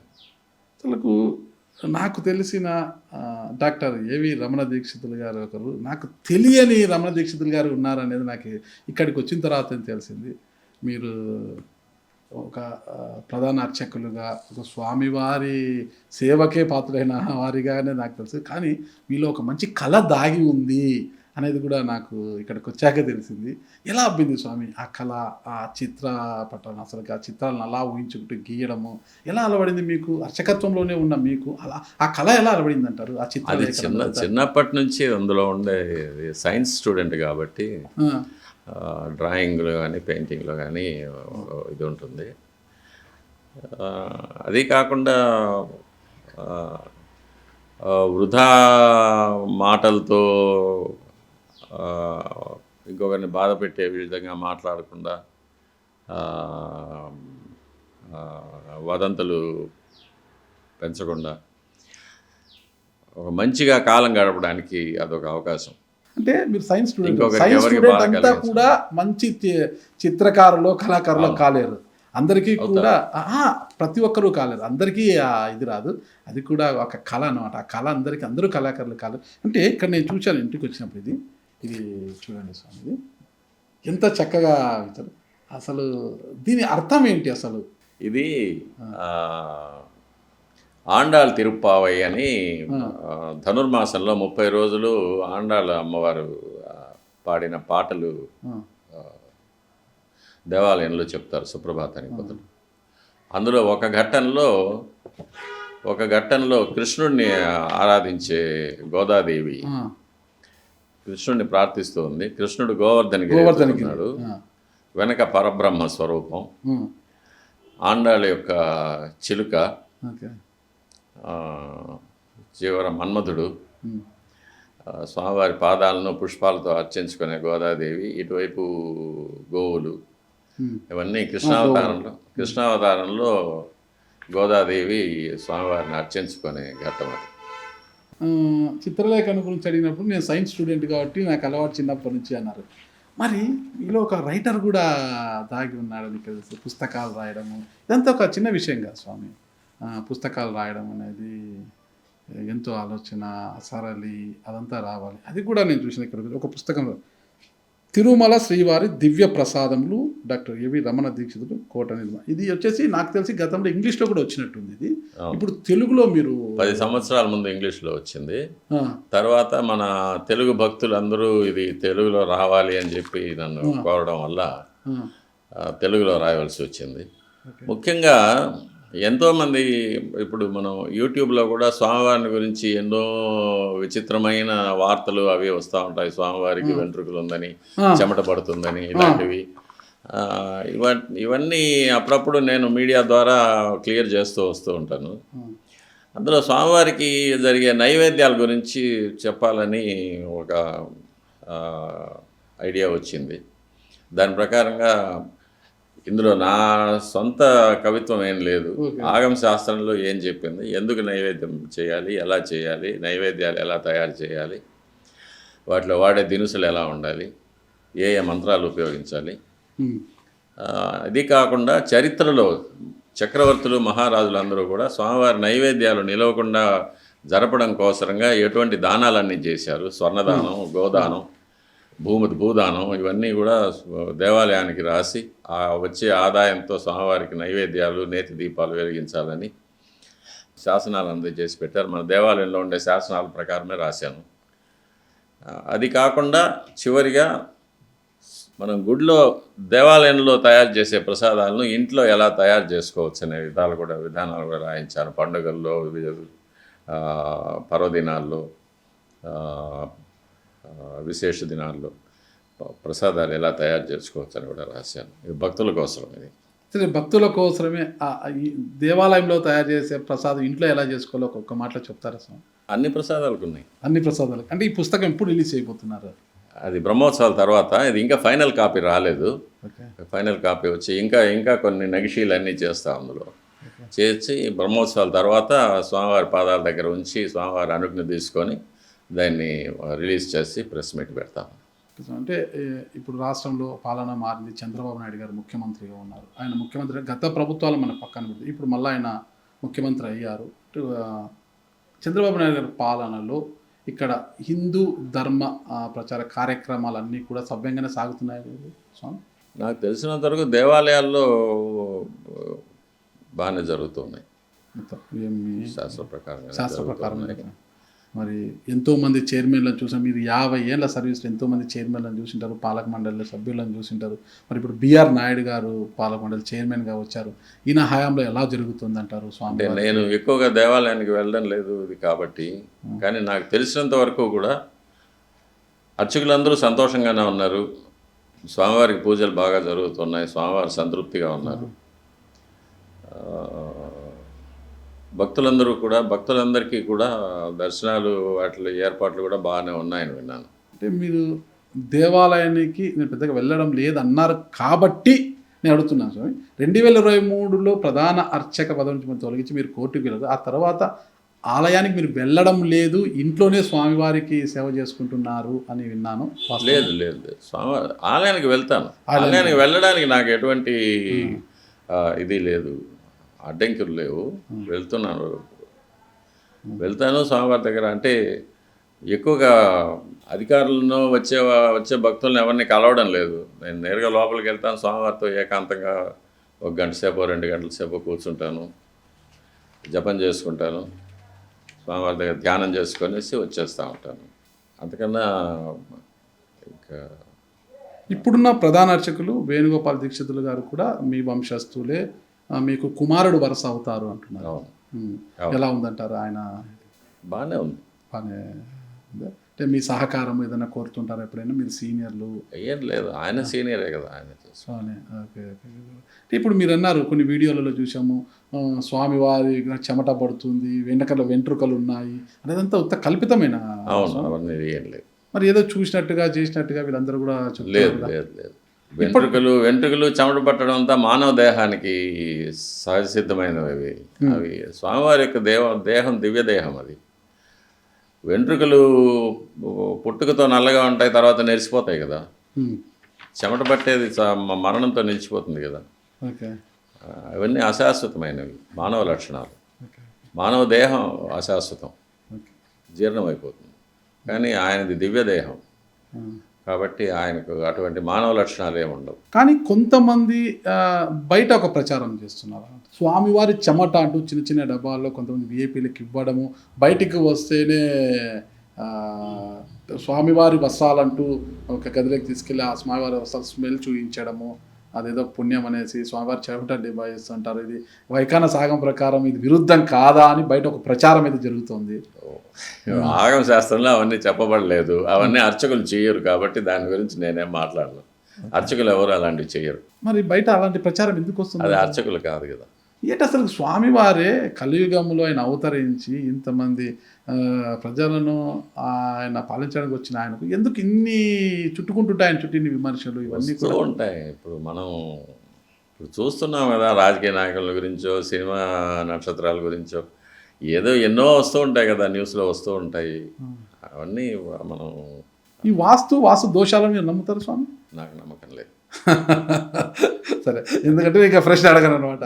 వాస్తు దోషాలు మీకు నమ్మకం లేదంటే భగవంతుడు భగవంతుడు ఒకటి అడగనట్టు. ఎందుకంటే ఇక్కడ కూడా కాంట్రవర్షియల్ ఉంటా, తిరుమలకు వాస్తు బాగుంది, శ్రీకాళహస్తికి వాస్తు బాగాలేదు, అది కూడా చెప్పేవాళ్ళు కూడా ఉన్నారు. వాస్తు అనేది మీరు వాస్తు అంటేనే ఒక ట్రాష్ అన్నట్టుగా చెప్తున్నారు కాబట్టి నేను దాన్ని ఇంకా కొనసాగించ తెలుసుకోలేదు. వాస్తు మనుషులకే కదా, భగవంతుడికి కాదు కదా. మనుషులకి వాస్తు ఏంటి అంటే మనిషి వాస్తు ప్రకారం ఇలా ఉండాలని అది ఏదో శాస్త్రాలు ఉన్నాయి, వాస్తు శాస్త్రాలు ఉన్నాయి. ఓకే, మీకు పెద్దగా పరిచయం లేదు వాడి. నాకు పరిచయం, ఇది దేవుడిచ్చిన ఇల్లు, దీనికి వాస్తు నేను ఎందుకు చూస్తాను? క్వార్టర్స్ కదా, ఆఫీషియల్. అదే అట్లా కాదు, తిరుమలలో మాత్రము ఆయనకు ఈశాన్యం వైపు పుష్కరిణి ఉంది, నీళ్లు పల్ల మెరుగట కదా, నీళ్లు గంగైడు ఉంది కాబట్టి వాస్తు ప్రకారం ఉంది ఆలయము, విశాలమైన ప్రదేశం. అందుకు స్వామివారు దేదీప్యమానంగా వెలుగొంతున్నారు. శ్రీకాళహస్తిలో ఆగ్నేయం వైపు పోతుంది, అది మనకు ఈశాన్యం తగ్గింది, అందుకే శ్రీకాళహస్తికి అంతా ఎదుగు ఉండదు, భక్తులు తాకిడి అది ఇదనే ఉన్నారనమాట ఈ వాస్తు పండితులు. అంటే స్వామికి వాస్తు ఏంటి అనేది కూడా. భగవంతుడికి వాస్తు ఏమి లేదు. మరి భగవంతుడికి వాస్తు లేదు, ఆలయాలకు బాగా. మరి ఈ గ్రహణ దోషాలు అవన్నీ మరి దేవుడికి ఉంటాయా? గ్రహణాలప్పుడు ఆలయాలు శుద్ధి చేసుకోవడము, తలుపులు వేసేయడం, గ్రహణం సమయంలో కొన్ని విషకిరణాలు ఏర్పడతాయని ఆగమ శాస్త్రంలోనే చెప్పబడింది. గ్రహణం సమయంలో స్వామివారికి ఆరాధనలు జరగకూడదని, తలుపులు వేసివేయాలని. ఎందుకంటే స్వామివారి మూల విరాట్టుకు పంచభూతాల తాకిడి ఉండకూడదని. అందువల్ల గ్రహణాల సమయంలో తలుపులు వేసేస్తారు. రాజశేఖర రెడ్డి గారితో మీకు మంచి పరిచయం ఉండేదా గురు? పరిచయం అంటే రాజశేఖర రెడ్డితో మంచి పరిచయం ఉంది. 2003లో మీరు రాజశేఖర రెడ్డి గారు ముఖ్యమంత్రి కావాలని మీ ఇంట్లో మీరు యాగం చేశారు. ఆ పూర్ణాహుతిలో వైఎస్ రాజశేఖర రెడ్డి గారు కూడా అప్పుడు పాల్గొన్నారు అంటుంటారు. అది కొంత వివాదానికి దారితీసింది కదా. అంటే టీటీడీ ఇచ్చిన ఇంట్లో మీరు ప్రైవేట్ యాగం చేయడం ఏంటి అంటూ అప్పుడు ఒక వివాదం కూడా జరిగింది. అప్పట్లో రాజశేఖర రెడ్డి గారు ఎవరు అనేది నాకు తెలియదు. ఒకటి, ఆ రోజు చేసిన యాగం ఆయన కోసం చేసింది కాదు.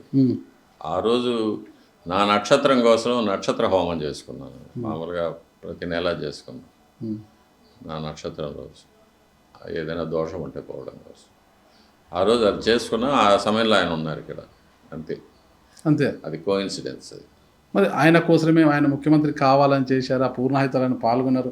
ప్రైవేటు హోమ్ అంటే ఆయన అడగలేదు, నేను చేయలేదు. ఇంకా మూడో మనిషి చెప్పుకుంటే దాని గురించి నాకేం సంబంధం చెప్పండి. ఆయన యాగం చేయడం వల్లనే ముఖ్యమంత్రి అయ్యారు. తర్వాత టీటీడీలో రమణ దీక్షిత్ గారు చక్రం తిప్పారు, దానివల్లే మన నేను ఎప్పుడు చక్రం తిప్పను, ఎప్పుడు నేను బయటే రాను. పురోహితులంతా కూడా లోపల ఉన్న అర్చకులంతా 2 వర్గాలుగా విడిపోయారు అనేది కూడా పెద్ద ప్రచారం జరిగింది. అర్చకుల్లో వర్గాలు విడిపోవడానికి ఏం పార్టీలు ఉన్నాయి? అంటే ఇక్కడ అంటే రాజశేఖర్ గారు ముఖ్యమంత్రి అయినాక ఏవి రమణ దీక్షిత్ గారికి ఒక హవా సాగింది ఇక్కడ. ఏం లేదు, ఎప్పుడూ ఒకటే. నేను ఎప్పుడూ ఒకటే. ఓకే, అంటే రాజశేఖర్ గారు పరిచయం. రాజశేఖర రెడ్డి గారి కన్నా చంద్రబాబు నాయుడు గారు నాకు జూనియరు, పక్క ఊరు, ఆయన దగ్గర కదా. దూరపు కొండలు నునుపు కదా, దూరపు కొండలు నునుపు కదా స్వామి, కాదంటారా? అదేం లేదు, నాకు రాజకీయాలతో నాకు సంబంధం లేదు. నాకు నా యజమాని మా దేవుడు. పుట్టినప్పటి నుంచి కాంగ్రెస్ పార్టీలో కాంగ్రెస్ వచ్చింది, మళ్ళీ టీడీపీ వచ్చింది, మళ్ళీ పార్టీలు మారుతూ ఉంటాయి. నాకే కదా ఈ పుస్తకంలో మీరు రాశారు, శ్రీ మదకిలాండ కోటి బ్రహ్మాండ నాయకుడు కరుణా సముద్రుడు మా తాతగారు శ్రీ వెంకటేశ్వర స్వామి వారి దివ్యశ్రీ పాద పద్మాల చెంత అన్నారు. అంటే మా తాతగారు అంటే ఆ అర్థం నాకు దాన్ని 2 విధాలుగా చెప్పాలి. సంస్కృతంలో త్రాత అంటారు. త్రాత అంటే కాపాడేవాడు అని. మాకందరికీ కాపాడేవాడు భగవంతుడే కదా. భగవద్గీతలో కూడా త్రాతాభవ జనార్దన అనే అర్జునుడు కృష్ణుని సంబోధిస్తాడు, త్రాత అంటారు. అదే మరువి తెలుగులో తాత అయింది. అదే కాకుండా స్వామివారి గోత్రం భారద్వాజ గోత్రం. ఎందుకంటే స్వామివారిని ప్రతిష్ఠ చేసింది భరద్వాజ మహర్షి. భరద్వాజ మహర్షి ప్రాణ ప్రతిష్ఠ చేయడం వల్ల ఆయనకు భారద్వాజ గోత్రం వచ్చింది. మేము భారద్వాజ గోత్రంలో పుట్టాం కాబట్టి గోత్రస్తులు కాబట్టి భారద్వాజ గోత్రంలో పుట్టాము కాబట్టి ఆయన మాకు పూర్వీకులు అవుతారు.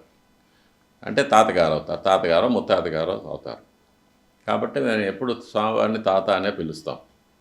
చిన్నప్పటి నుంచి అలవాటు ఉంది తాతగారిని పిలవడం.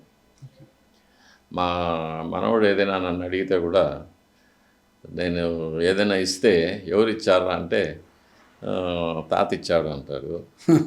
మీ తాతకి ఎవరు ఇచ్చారా అంటే వాళ్ళ తాత ఇచ్చాడు అంటారు. అట్లా తాత అనేది అలవాటు అయిపోయింది, భగవంతుని తాత అని పిలవడం. కాబట్టి ఏం చేసినా ఆయనకే అంకితం కాబట్టి మా తాతగారి పాదపద్మాలకు అంకితం. అంతే అంతే. మొత్తం మీద తీసుకుంటే రాజకీయ జగన్మోహన్ రెడ్డి గారితో కూడా మీకు మంచి పరిచయం ఉండేది అంటారు. ఇంకా సీఎం గారుగా వచ్చినప్పుడు, దేవాలయానికి వచ్చినప్పుడు రిసీవ్ చేసుకుంటాం కదా, ప్రధాన అర్చకులుగా ఆయన రిసీవ్ చేసుకుంటాం. వ్యక్తిగతంగా ఎలాంటి పరిచయం లేదు? వ్యక్తిగతంగా పెద్దగా పరిచయం లేదు. వ్యక్తిగతంగా పరిచయం లేదు. ఓకే, వాటిని పక్కన పెడితే ఇప్పుడు వార్షిక బ్రహ్మోత్సవాలు సమయంలో వస్తారు, ఆయన రిసీవ్ చేసుకోవడం, తర్వాత ఆయనకు లోపల తీసుకెళ్ళి ఆయనకు ఐతిహ్యం అంటారు దాన్ని, అంటే స్వామివారిని గురించి హారతి చేస్తూ స్వామివారిని గురించి చెప్పడం, తర్వాత ఆశీర్వాదం చేయడం, ఇవన్నీ మనం చేస్తాం కాబట్టి ఆశీర్వచనం వచ్చి. బయట సోషల్ మీడియాలో ఒక వీడియో ఇటీవల ఎక్కువ ట్రోల్ అవుతుంది స్వామి. ఒకసారి స్వామివారికి వినియోగించిన పూలను మళ్ళా తిరిగి వినియోగించకూడదు, ఒకసారి వాడిన తర్వాత అది నిర్మాల్యం అవుతాయి. అలా నిర్మాల్యమైన పూలను ఇక ఏ దానికి కూడా మనం వినియోగించరాదు అంటారు. కానీ చాలా దేవాలయాలలో అలా నిర్మాల్యమైన పూలతో ఊదబత్తీలను తయారు చేస్తున్నారు, తిరిగి స్వామివారికే వాటిని అగరబత్తీలను అంటిస్తున్నారు అంటున్నారు. ఇది కరెక్ట్ అంటారా? మనకు శాస్త్ర ప్రకారంగా నిర్మాల్యం అనేది తీసేయాలి. నిర్మాల్యం అన్నప్పుడు ఒకసారి ఆ స్వామివారికి అలంకారం చేసిన తర్వాత, ఆ రాత్రి అయిపోయిన తర్వాత మరుసటి రోజు అది భూభారం అయిపోతుంది. భూమి ఎంత భారం ఉందో అంత భారం అయిపోతుంది. కాబట్టి నిర్మాల్యం తీసేయాలి. నిర్మాల్యం తీసిన తర్వాత దాన్ని ఎవ్వరూ కాలితో తక్కకుండా, అపవిత్రం చేయకుండా తీసి దాన్ని విసర్జన చేయాలి. లేకపోతే ఆలయంలో ఉండే వృషక్సేనుల వారికి అలంకారం చేయాలి, పరివార దేవతలకి అలంకారం చేయాలి అనేది శాస్త్రం. అంతే. ఇంకా దాన్ని అగరబత్తులు చేయొచ్చా చేయకూడదా అనేది శాస్త్రంలో ఎక్కడ చెప్పబడలేదు. దాన్ని అపవిత్రం చేయకూడదు అనేది మాత్రం చెప్పింది. అంటే స్వామివారి దర్శనం కోసం ప్రపంచ దేశాల నుండి తెలుగు వారందరూ కూడా తరలి వస్తుంటారు. ఇటీవల ఇతర మతస్థులు కూడా స్వామివారి దర్శనం కోసం వస్తున్నారు ఇక్కడికి. అంత దూరం వచ్చిన వారు తీరా దేవుడి దగ్గరికి వచ్చేలోపు ఒకసారిగా కళ్ళు మూస్తారు. అలా కళ్ళు మూర్చి తెరిచే లోపల అలా వెళ్ళిపోతుంటారు దర్శనం దగ్గర. కళ్ళు మూయొద్దండి అంటుంటారు స్వామి. ఎందుకు అలా అంటుంటారు? చాలా అంటే కళ్ళు మూస్తేనే వాళ్ళు ఏదో దేవుణ్ణి ప్రార్థించినట్టుగా అవుతుంది, కానీ కళ్ళు తెరవండి అంటుంటారు అనమాట. అంటే మీకు ఇచ్చే అవకాశం 2-3 సెకండ్ల కన్నా ఉండదు కదా, స్వామివారిని కళ్ళు తెరిచి చూడండి అని చెప్తారు. ఓకే ఓకే అవకాశాన్ని వదులుకోవద్దండి అని. ఓకే సార్, వైఖానస ఆగమ ప్రకారము అంటే స్వామివారికి ప్రతిరోజు కూడా ఎలాంటి నైవేద్యాలు పెడుతుంటారు? ఈ రోజు నైవేద్యం ప్రత్యేకంగా ఉంటుందా? రోజువారీ ఒక రకంగా ఉంటుందా? ఆయా సమయాలను బట్టి ఉంటుంది. ఒకే రోజులో వేరే వేరే సమయాల్లో వేరే వేరే ఏ సమయంలో ఏమేమి పెడతారు ఒకసారి వేరే వేరే నైవేద్యాలు ఉంటాయి. ఉదయం సుప్రభాతంలో స్వామివారికి దారోష్ణం అంటే ఆవు పొదుగు నుంచి పిండిన వెచ్చటి పాలు నైవేద్యం చేస్తాము. కొత్త నవనీతం నైవేద్యం పెడతాము. తర్వాత స్వామివారికి ఆరాధన అంతా అయిన తర్వాత ప్రాతకాల నివేదన అంటారు, బ్రేక్ఫాస్ట్ అంటారు, బాలభోగం అంటారు దాన్ని. బాలభోగంలో స్వామివారికి మాత్రాన్నం, పాలు, పెరుగు, మీగడ, వెన్న కలిపిన అన్నం మాత్రాన్నం. తర్వాత ముద్గాన్నం అంటే కట్టె పొంగలి, తింత్రినీల సాన్నం అంటే పులిహోర, చక్కెర పొంగలి, గుడాన్నం. తర్వాత లాడూకం లడ్డు, మాషాపూపం వడ, చక్రాపూపం అనే దోశ, గుడాపూపం అనే అప్పం, ఇవన్నీ నైవేద్యం అవుతాయి. తర్వాత మాధ్యాహ్నిక ఆరాధన తర్వాత అప్పుడు మళ్ళీ శుద్ధాన్నం, కదంబం, సీర మొదలైన నివేదన అవుతాయి. రాత్రి నివేదనలో స్వామివారికి మరీచి అన్నం అంటే మిరియాల అన్నం, దోశ, చక్కెర పొంగలి నివేదన అవుతుంది, కదంబ నివేదన అవుతుంది. తర్వాత స్వామివారు ఏకాంత సేవలో పడుకున్నప్పుడు స్వామివారికి కాచి చక్కెర వేసిన పాలు, ఆవు పాలు, జీడిపప్పులు, బాదం పప్పులు నెయ్యిల్లో వేయించినవి, ఆయా ఋతువుల్లో దొరికే ఫలాలు, పళ్ళు తరిగి ఇవి నైవేద్యం అవుతాయి. ఈ బ్రహ్మోత్సవాల గురించి ఒక్కొక్క రోజు వివరిస్తారా మీరు భక్తుల కోసము? ఈ బ్రహ్మోత్సవాల యొక్క విశిష్ట ఏంటి? ఈ బ్రహ్మోత్సవాల్లో పాల్గొనడం వల్ల ఎలాంటి ప్రాప్తి కలుగుతుంది? బ్రహ్మోత్సవాలు వెంకటేశ్వర స్వామి వారి యొక్క అవతార దినోత్సవాలు అంటాం. అంటే స్వయంభూ మన్వంతర కాలంలో, ఆది కృతయుగంలో సూర్యుడు కన్యారాశిలో ఉండగా చంద్రుడు శ్రవణ నక్షత్రంలో కూడి ఉన్న శుభయోగ శుభలగ్నంలో స్వామివారి వైకుంఠం నుంచి భూలోకానికి పుష్కరిణికి దక్షిణ నైరుతిలో దిగారు. ఆ పుణ్యదినాన్ని మనం అవతార దినోత్సవంగా జరుపుకుంటా ఉన్నాము. బ్రహ్మోత్సవాలు ఆ రోజు నుంచి ముందుకు 9 రోజులు వెళ్ళి అంకురారోపణతో ప్రారంభమయ్యి 9వ రోజు ఆ శ్రవణ నక్షత్రం రోజు స్వామివారికి స్వామి పుష్కరిణి తీరంలో అవభృత స్నానం, చక్ర స్నానం జరుగుతుంది. ఆ రోజు సాయంకాలం ధ్వజ అవరోహణం జరుగుతుంది. ఇది మనం జరుపుకునేది. ఈ అవతార దినోత్సవాలని 9 రోజులు ఎలా జరపాలి, ఏ ఏ మంత్రాలు, ఏ ఏ క్రియలు, మంత్రభాగం, క్రియాభాగం, వీటన్నిటినీ కూడా ఏర్పరిచింది సాక్షాత్తు చతుర్ముఖ బ్రహ్మ. బ్రహ్మ క్లుప్తోత్సవాయ శ్రీ వెంకటేశాయ నమః అని, బ్రహ్మోత్సవ మహోత్సకాయ శ్రీ వెంకటేశాయ నమః అని సహస్రనామంలో. అంటే బ్రహ్మచేత క్లుప్తీకరించబడిన ఉత్సవాలు జరుపుకునే స్వామి అని పేరు. కాబట్టి బ్రహ్మచేత జరిపించే ముహూర్తాలు కాబట్టి వీటిని బ్రహ్మోత్సవాలు అంటారు. ఈరోజు కూడా స్వామివారి ఊరేగింపులో మొట్టమొదట చిన్న కొయ్య తేరులో బ్రహ్మ అరూపంగా, రూపం లేకుండా వస్తాడనేది ప్రతిరోజు మనం చూడవచ్చు. కొయ్య తేరులో వస్తారు. అంటే బ్రహ్మోత్సవం యొక్క ఏర్పాట్లను పరిశీలిస్తూ స్వామివారి యొక్క ఉత్సవ సేవలన్నింటినీ కూడా ఆయన జరిపిస్తూ ఉంటారు. కాబట్టి ఇది బ్రహ్మోత్సవం అని. సంవత్సరంలో జరిగే స్వామివారి యొక్క అవతార దినోత్సవాలు కాబట్టి ఈ బ్రహ్మోత్సవాల్లో ప్రతిరోజు స్వామివారు ఉదయం సాయంకాలం వేరు వేరు వాహనాల్లో వస్తారు. ఈ వాహనాలన్నీ కూడా వైఖానస ఆగమ శాస్త్ర ప్రకారంగా అదే పరిమాణాలతో, అదే లక్షణాలతో, అదే భంగిమలతో ఏర్పడినవి. శిల్పశాస్త్ర ప్రకారంగా జరుగుతుంది. ఇవన్నీ కూడా సృష్టిలో ఉత్తమోత్తమైనవన్నీ స్వామివారి సేవలో ఉంటాయి. ఏనుగుల్లో ఉత్తమోత్తమైనవి ఐరావతం, 4 దంతాలు ఉన్న తెల్లటి ఏనుగు, ఇంద్రుడి ఏనుగు అది. తర్వాత ఉచ్చైశ్రవం అనే గుర్రం, రెక్కల గుర్రం. సర్పాలకు రాజైన ఆదిశేషుడు, పక్షులకు రాజైన గరుత్మంతుడు, జంతువులకు రాజైన సింహం, తరువాత కోరిన వాటినన్నీ ప్రసాదించగలిగే కల్పవృక్షం, సర్వం సహా చక్రవర్తులకు సర్వభూపాల వాహనం. ఇలా సృష్టిలో ఉత్తమోత్తమైనవన్నీ కూడా స్వామివారి సేవలో వాహనాలుగా ఉపయోగించబడతాయి. ఈ బ్రహ్మోత్సవాల్లో స్వామివారు మహా ఉత్సాహంగా ఉంటారని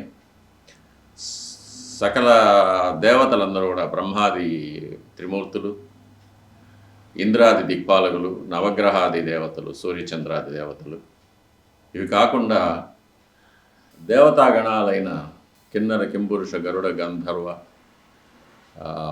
అప్సరో గణాలు మొదలైనవన్నీ, ఇవి కాకుండా బ్రహ్మర్షులు, రాజర్షులు,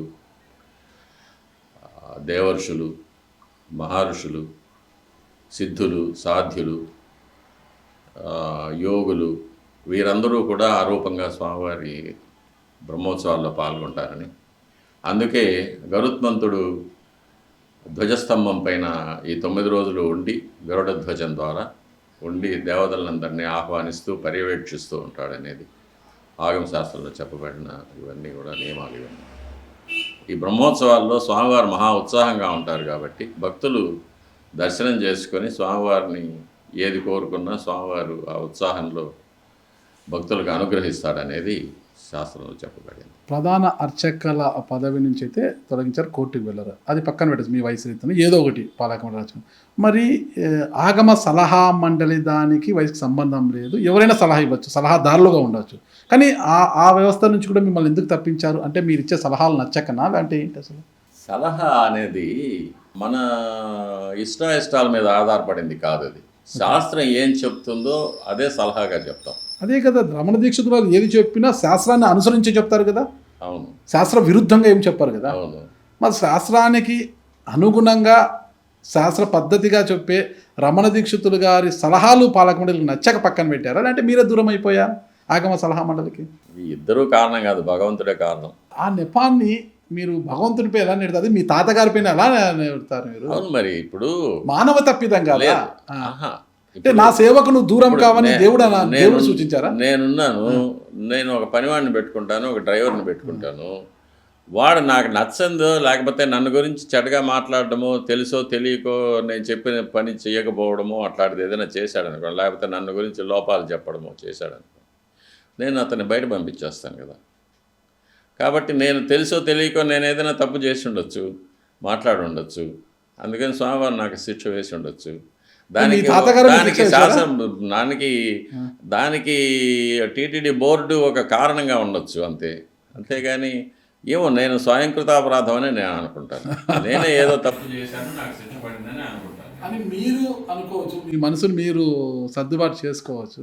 కానీ ఆ నెపాన్ని మీ తాతగారుగా భావించే శ్రీ వెంకటేశ్వర స్వామి మీద నెట్టడం, స్వామివారిని మళ్ళీ క్షమాపణ అడిగి ఆయన మనసు చల్లబడిన తర్వాత మళ్ళీ నాకు తిరిగి స్వామివారు అవకాశం ఇస్తారు, తప్పకుండా ఇస్తారు. ప్రధాన అర్చక పదవి ఎందుకు కోరుకుంటున్నారు? ప్రధాన అర్చకం అనేది అది 97లో ఏర్పడిన పదవి. అంతకుముందు ప్రధాన అర్చక అనేది పోస్ట్ లేదు. మిరాస్దారుగానే ఉండేవాళ్ళము, మిరాస్దారులుగా అందరూ సమానంగా ఉండేవాళ్ళం. ప్రధాన అర్చకులు అనేది లేదు.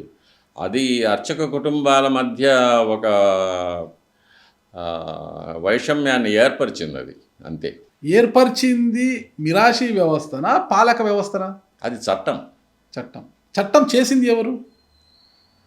దేవుడు కాదు కదా, పాలకులు కదా. చట్టాలు తయారేది ఎక్కడ? చట్టసభల్లో. ఆ చట్టసభల్లో ఎవరు ఉంటారు? కొన్ని తెలిసి జరుగుతాయి, కొన్ని తెలియక జరుగుతాయి. పర్యవసానాలు అవగాహన లేకపోవడం వల్ల వచ్చే వైపరీత్యాలు ఇవన్నీ. మన సనాతన ధర్మం మీద, ప్రాచీన సాంప్రదాయాల మీద అవగాహన లేకపోవడం వల్ల, వంశపారంపర్య అర్చకత్వం వల్ల ఏమి మంచి జరుగుతుంది, దీనివల్ల ఏమి లాభము, ఎన్ని దేవాలయాలను మనం పరిరక్షించుకోగలిగాము, ఇవన్నీ ఈ అవగాహన అవధి లేకపోవడం వల్ల జరిగే వైపరీత్యాలు ఇవన్నీ. ఇవి కలియుగంలో ఇట్లాంటివి జరుగుతూనే ఉంటాయి. ఎంతోమంది ఎన్నో చూస్తున్నాం. కలియుగ దైవం వెంకటేశ్వర స్వామి యొక్క ప్రతిష్ట రోజు రోజుకి పెరిగిపోతుంది. మరి ఈ సందర్భంలో భక్తుల తాకిడి ఇంకా ఎక్కువ అవుతుందన్నమాట. విరివిగా లక్షల మంది భక్తులు ఇక్కడికి తరలి వస్తున్నారు. మరి ఆ భక్తులకు మరింత మంచి దర్శనం కల్పించడానికి, వచ్చిన భక్తులందరికీ కూడా సమయంలో దర్శనం కల్పించడానికి మీరు ఎలాంటి సలహా ఇస్తారు? అది అధికార యంత్రాంగం చేసుకోవాల్సిన విషయాలు, నేను కాదు కదా. నేను స్వామివారికి ఆరాధన చేయడం వరకే నా పని. 50 సంవత్సరాల పాటు స్వామివారికి ఆరాధన చేసిన మీరు మీ అనుభవంలో ఎలా ఉంటే బాగుంటుంది అనుకుంటారు? అసలు నాకు అది సంబంధం లేని విషయం. నేను ఇప్పుడు స్వామివారికి శాస్త్ర ప్రకారంగా నేను ఆరాధన చేస్తాను, సుప్రభాతం నుంచి ఏకాంత వరకు. ఎవరు వచ్చి కూర్చుంటున్నారనేది నాకు అనవసరం. ఎవరు వచ్చి చూస్తున్నారనేది. కొద్ది సమయం భక్తులు ఎవరైనా వస్తే వాళ్ళకి తీర్థం ప్రసాదం ఇస్తాము, లేకపోతే తలుపులు వేసుకొని వెళ్ళిపోతాం. ఇంతకుముందు జరిగింది అదే, ఇప్పుడు ఎన్నో గుళ్ళల్లో జరుగుతున్నదే అదే. ఒక్క భక్తులు వచ్చినా సరే, 1,00,000 మంది వచ్చినా సరే, ఆ ఒక్క భక్తులు లేకున్నా సరే, నేను స్వామివారికి చేసే ఆరాధనలు నేను పూర్తిగా చేస్తాను, మనస్తృప్తిగా చేస్తాను, స్వామివారిని సంతోషపరుస్తాను. అంతేగాని ఎవరు వచ్చారు ఎవరు వెళ్ళారు అనేది వాడు దరిద్రుడా లేకపోతే చక్రవర్తి అనేది నాకు అనవసరం. నా పరిధిలో లేదు అది. ఓకే స్వామి, కాలాతీతమైంది. ఫైనల్గా ఒకే ప్రశ్న. ఏడుకొండల స్వామి సర్వాంతర్యామి కదా, ఏ ఊర్లో వెళ్ళినా ఏడుకొండల స్వామి గుడి ఉంటుంది, విగ్రహం ఉంటుంది. ఇక్కడ అమెరికాలో కూడా అక్కడ ఆలయాలను ప్రతిష్ఠిస్తారు, విగ్రహాలు పెట్టారు. టీటీడీ ఆధ్వర్యంలో కూడా కొన్ని ఆలయాలను ఏర్పాటు చేశారు. ఎక్కడ దేవుడున్నా ఆ స్వామివారిని ఎక్కడ గుడికి వెళ్ళి మొక్కుకున్నా, కానీ తిరుమల తిరుపతి దేవస్థానం ఏడుకొండల స్వామిని దర్శించుకొని తిరుమలకు రావాల్సింది. ఇక్కడ వచ్చి స్వామివారిని మొక్కుకొని మొక్కులు తీర్చుకుంటేనే వారి కోరిక తీరుతుంది అంటారు. అంటే ఇక్కడికే ఎందుకు రావాలి? అది ఆగమ శాస్త్ర ప్రకారంగా దేవాలయాలు 5 రకాలు. ఒకటి స్వయం వ్యక్తం, రెండవది దైవికం, మూడవది ఆర్షం, నాలుగవది పౌరాణికం, ఐదవది మానవ నిర్మితం. స్వయం వ్యక్తం అనేది స్వామివారు స్వయంగా వచ్చి నిలబడి యుగాంతాలు ప్రపంచమంతా వ్యాపించి ఉండే ఒక శక్తితో ఉండే క్షేత్రం స్వయం వ్యక్త క్షేత్రం తిరుమల.